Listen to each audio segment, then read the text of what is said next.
po bang reason bakit ganon? Bakit parang hindi siya official na may seal ng OVP?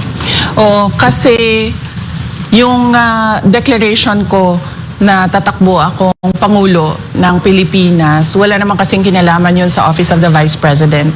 So, meron pa rin akong trabaho hanggang ngayon bilang pangalawang Pangulo, pero meron akong dinagdag na gagawin ko. At yun yung pagpipresenta sa aking sarili para sa taong bayan na tumakbong Pangulo.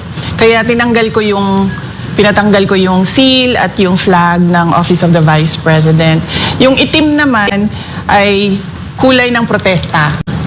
Protesta laban sa administrasyon ni BBM, ni Marcos.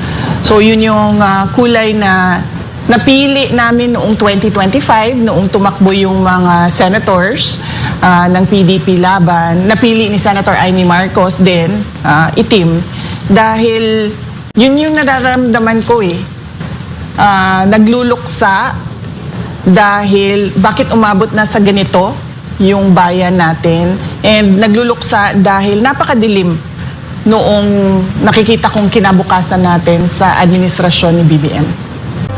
Pilipinas, Duterte pa rin ang tunay na nagmamahal sa atin. Laban niya